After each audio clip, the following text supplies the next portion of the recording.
नमस्कार दोस्तों, तो स्वागत है हमारे फिर से YouTube चैनल में। तो दोस्तों, जानकारी के लिए बता दें, स्त्री की शरीर के ये 3 अंग खोल देते हैं महिलाओं के सारे राज, जो खुद से किसी को भी नहीं बताती, यहाँ तक कि अपने पति को भी नहीं, पर उसके 3 अंग खोल देते हैं स्त्री के सारे राज। तो दोस्तों, वह कौन सी ऐसी चीज है, आप ये जानने की कोशिश करें। उससे पहले दोस्तों, आप मेरे चैनल को लाइक, सब्सक्राइब और कमेंट में हर हर महादेव जरूर लिखें, ताकि मेरी वीडियो बनाने का मेहनत सफल हो जाए। क्योंकि दोस्तों, महादेव के बिना इस धरती पर कुछ नहीं होता। तभी तो हिंदू धर्म में सावन में सभी हिंदू भाई कांवड़ लेकर महादेव का दर्शन करने जाते हैं। तो दोस्तों, आइए अब वीडियो शुरू करते हैं। तो दोस्तों, स्त्री की शरीर के ये 3 अंग खोल देते हैं महिलाओं के सारे राज। जैसे बहुत पहले एक कहावत है कि महिलाओं का नेचर खुद भगवान भी नहीं समझ सकते। पर क्या आप जानते हैं, महिलाओं को समझने के लिए ज्यादा दिमाग लगाने की जरूरत नहीं होती। उनके सारे राज खुद उनके शरीर के ये 3 अंग खोल देते हैं।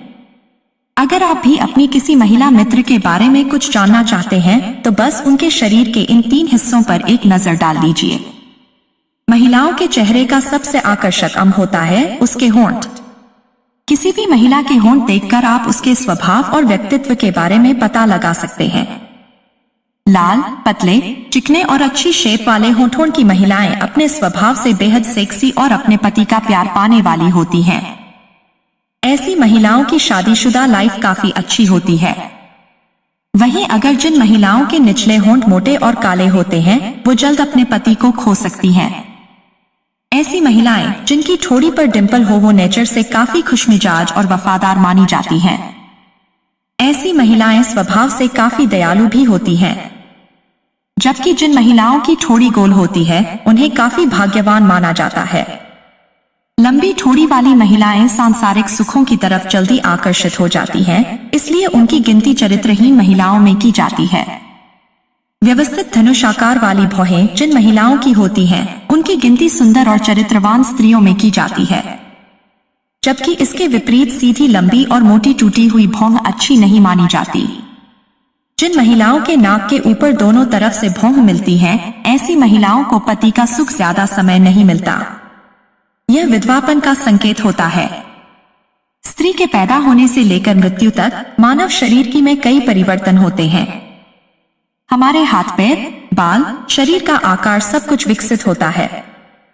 हमारी त्वचा से लेकर हमारी आवाज तक कई चीजें समय के साथ बदलती भी जाती हैं। शरीर के कुछ हिस्से जल्दी विकसित होते हैं, जबकि कुछ धीरे धीरे बड़े होते हैं।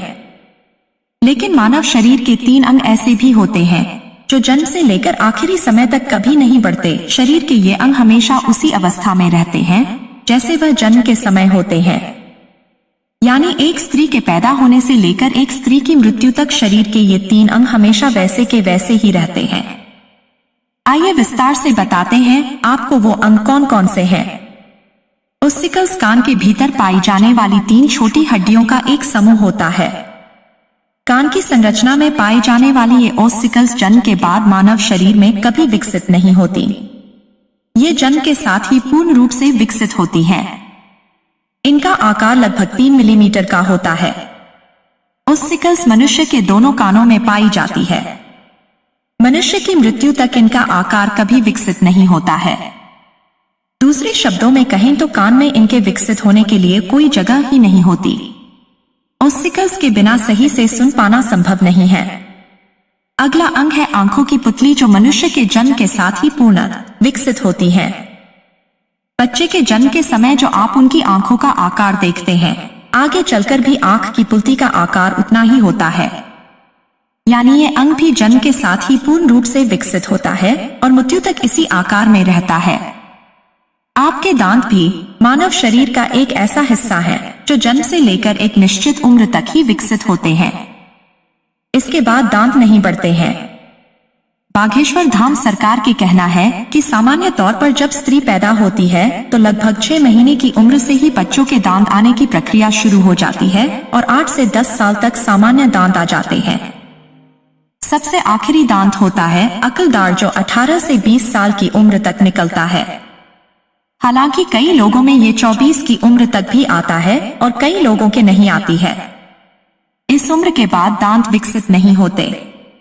हालांकि कुछ बच्चों की बात करें तो कुछ बच्चों में जन्म के साथ भी उनके लोअर फ्रंट टीथ, जिन्हें हम सामान्य भाषा में आगे के 2 दांत कहते हैं, वो आ जाते हैं। हालांकि ऐसे जन्म से ही आए इन दांतों को हटा देना ही सही रहता है।